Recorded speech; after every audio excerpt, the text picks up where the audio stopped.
ശിവ എന്ന പേരിൻ്റെ അർത്ഥം എന്താണ്? ശിവം അല്ലെങ്കിൽ ശിവ എന്നാൽ ഓസ്പീഷ്യസ് എന്നാണ് അർത്ഥം. ഓസ്പീഷ്യസ് വൺ, അതായത് ശുഭകരമായത് എന്നർത്ഥം. വളരെ സ്ട്രേഞ്ച് ആയ ഒരു പേരാണത്. ഒരുപക്ഷെ നിങ്ങൾ ചോദിച്ചേക്കാം എന്തുകൊണ്ട്. ത്രിമൂർത്തികളുടെ കോൺസെപ്റ്റ് എല്ലാവർക്കും അറിയാം. ത്രിമൂർത്തികളിൽ ശിവ മൂന്നാമത്തെ ആളാണെന്ന് നിങ്ങൾക്കറിയാം. ശിവയുടെ റോൾ, ശിവയുടെ റെസ്പോൺസിബിലിറ്റി എന്താണെന്ന് നിങ്ങൾക്കറിയായിരിക്കും. പ്രപഞ്ചത്തിൻ്റെ വിനാശം, വിധ്വംസം, സംഹാരം, ഒരു രീതിയിൽ പറഞ്ഞാൽ പ്രപഞ്ചത്തിൻ്റെ മരണം, അതാണ് ശിവയുടെ റോൾ. ഒന്ന് ആലോചിച്ച് നോക്കൂ, മരണത്തിൻ്റെ ദേവൻ എങ്ങനെയാണ് ശുഭകരമായത് എന്നർത്ഥം വരുന്ന പേര് കിട്ടുക? ഒരുപാട് വർഷങ്ങൾക്ക് മുൻപുണ്ടായിരുന്ന ഭാരതീയർക്ക് വളരെയധികം അറിവുണ്ടായിരുന്നു. അവർക്ക് അബദ്ധം പറ്റിയതൊന്നുമല്ല. വ്യക്തമായ അറിവുള്ളതുകൊണ്ടാണ് അവർ ശിവയ്ക്ക് ശിവ എന്ന പേര് നൽകിയത്. പക്ഷേ ഇത് മനസ്സിലാക്കണമെങ്കിൽ ആദ്യം ധ്യാനം എന്ത് എന്ന് നമ്മൾ മനസ്സിലാക്കണം. നോക്കൂ, ധ്യാനം എന്ന് പറഞ്ഞാൽ 99% ആൾക്കാർക്ക് ഓർമ്മ വരിക ശിവനെയാണ്. ശരിയല്ലേ? ഭാരത സംസ്കാരത്തിൽ ഒരുപാട് ദേവന്മാരും ദേവിമാരും ഉണ്ടെങ്കിലും ധ്യാനം എന്ന് പറയുമ്പോൾ നമുക്ക് ഓർമ്മ വരിക ശിവനെ മാത്രമാണ്. കാരണം മറ്റൊരു ദേവനെയോ ദേവിയോ നമ്മൾ ധ്യാനിക്കുന്ന പോസ്റ്ററിൽ കണ്ടിട്ടില്ല. ഒരു എക്സെപ്ഷൻ ഉണ്ട്, ബദ്രിനാരായൺ. പക്ഷെ അത് ഒഴിച്ചു കഴിഞ്ഞാൽ നമ്മൾ വേറെ ആരെയും ധ്യാനിക്കുന്ന പോസ്റ്ററിൽ കണ്ടിട്ടില്ല. ശിവനാവട്ടെ എപ്പോഴും ധ്യാനത്തിലാണ്. ധ്യാനമെന്ന് പറഞ്ഞാൽ നമുക്ക് ഓർമ്മ വരുന്നത് തന്നെ ആദ്യം ശിവനെയാണ്. ചോദ്യം ഇതാണ്, ധ്യാനമെന്നാൽ എന്താണ്? ധ്യാനമെന്നാൽ ചിന്തകളില്ലാത്ത അവസ്ഥയാണ്, വിചാരങ്ങളില്ലാത്ത അവസ്ഥയാണ്, ആഗ്രഹങ്ങളില്ലാത്ത അവസ്ഥയാണ്, ഇഷ്ടങ്ങളില്ലാത്ത അവസ്ഥയാണ്, ഓർമ്മകളില്ലാത്ത അവസ്ഥയാണ്, സങ്കല്പങ്ങളില്ലാത്ത അവസ്ഥയാണ്, ഇമാജിനേഷൻ, കൽപ്പനകളില്ലാത്ത അവസ്ഥയാണ്. ചുരുക്കി പറഞ്ഞാൽ ധ്യാനമെന്നാൽ മനസ്സില്ലാത്ത അവസ്ഥയാണ്.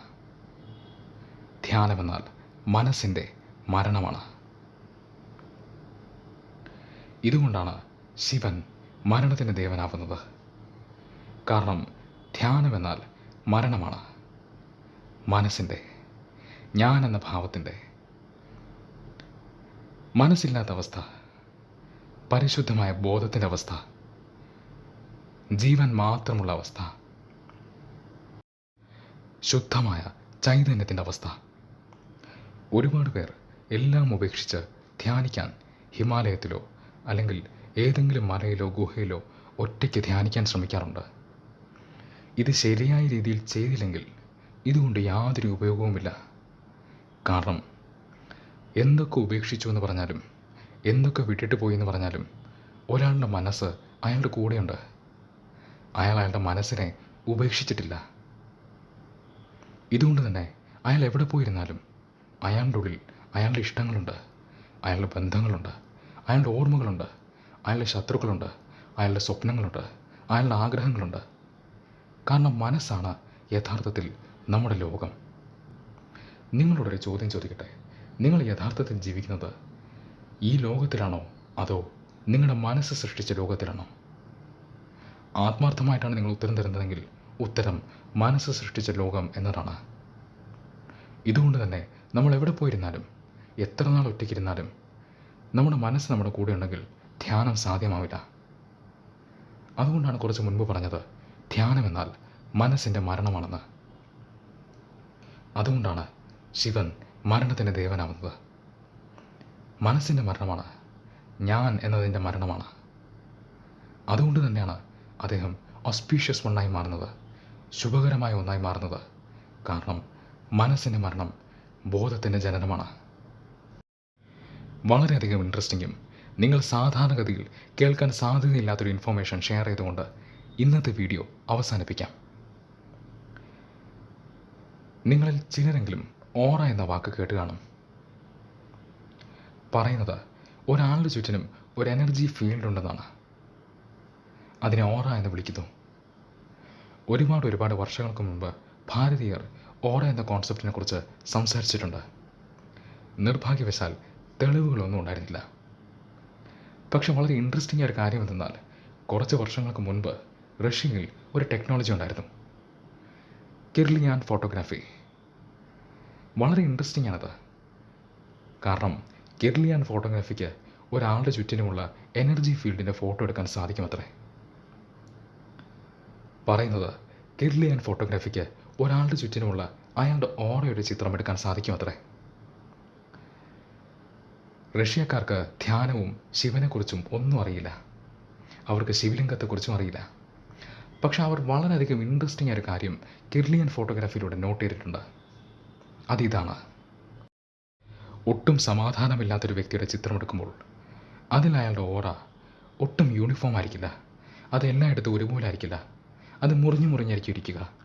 അത് വീക്കായിരിക്കുന്നു മാത്രമല്ല, അത് പലയിടത്തും മുറിഞ്ഞ് ചുരുങ്ങിയൊക്കെയാണ് ഇരിക്കുക.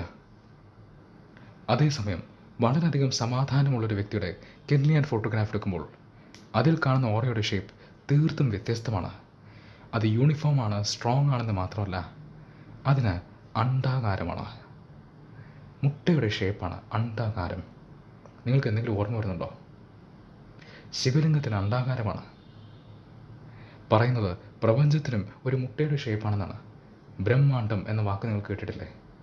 ബ്രഹ്മം എന്നാൽ യൂണിവേഴ്സ്, അണ്ഡം എന്നാൽ മുട്ട, ബ്രഹ്മാണ്ഡ്. നിങ്ങൾക്ക് പറയുന്നത് മനസ്സിലാക്കാൻ എളുപ്പത്തിന് വേണ്ടി ഗൂഗിളിൽ നർമ്മദ ശിവലിംഗം എന്ന് സെർച്ച് ചെയ്യും. അപ്പോൾ നിങ്ങൾക്ക് ഒരു പ്രത്യേകതരം ശിവലിംഗം കാണാം. അതിന് കൃത്യം ഒരു മുട്ടയുടെ ഷേപ്പാണ്, അണ്ഡാകാരമാണ്. വേറെയും ചില സ്ഥലത്ത് നിങ്ങൾക്ക് ഷേപ്പ് കാണാൻ സാധിക്കും. ഒരു വിളക്ക് കത്തിക്കുമ്പോൾ വിളക്കിലെ തീ നാളം ശ്രദ്ധിച്ചു നോക്കൂ, അതിന് അണ്ഡാകാരമാണ്. ശിവലിംഗത്തിനും ഇതേ ഷേപ്പാണ്. പറയുന്നത് ഒരു വ്യക്തിക്ക് കൂടുതൽ സമാധാനം അനുഭവിക്കാൻ സാധിക്കുമ്പോൾ, സമാധാനമുള്ളൊരു വ്യക്തിയുടെ കിർലിയൻ ഫോട്ടോഗ്രാഫ് എടുക്കുമ്പോൾ അയാളുടെ ഓറയ്ക്ക് അണ്ഡാകാരമാണ് ഷേപ്പ്. ശിവലിംഗം എന്നത് ഒരു അത്ഭുതമാണ്. ഒരുപാട് സ്പെഷ്യാലിറ്റീസ് ശിവലിംഗത്തിനുണ്ട്. ഇന്ന് മോഡേൺ ഡേ ഫിസിക്സിലും ശിവലിംഗത്തിൻ്റെ ഷേപ്പ് വളരെയധികം സ്പെഷ്യലാണ്. ആ സ്പെഷ്യാലിറ്റിയെക്കുറിച്ച് നമുക്ക് പിന്നീട് ഒരു ദിവസം കേൾക്കാം. തൽക്കാലം ഈ ഒരു കൊച്ചു കാര്യം പറഞ്ഞ് അവസാനിപ്പിക്കാം. ശിവലിംഗം ഒരു സിമ്പിളാണ്, ഒരു പ്രതീകമാണ് ധ്യാനത്തിൻ്റെ, നിങ്ങളുടെ ബോധത്തിൻ്റെ അവസാനത്തെ സ്റ്റേജിൻ്റെ. നിർഭാഗ്യവശാൽ ഈ അറിവ് പലർക്കും നഷ്ടമായിരിക്കുന്നു. ഇന്നത്തെ വീഡിയോ നിങ്ങൾക്ക് ഇഷ്ടമായെന്ന് വിശ്വസിക്കുന്നു. ഇത്തരം അറിവുകൾ നിങ്ങൾക്ക് ഇഷ്ടമാണെങ്കിൽ, ഇത്തരം അറിവുകൾ കൂടുതൽ ഇനി നിങ്ങൾ അറിയാൻ ആഗ്രഹിക്കുന്നുവെങ്കിൽ തീർച്ചയായിട്ടും ചാനൽ സബ്സ്ക്രൈബ് ചെയ്യുക.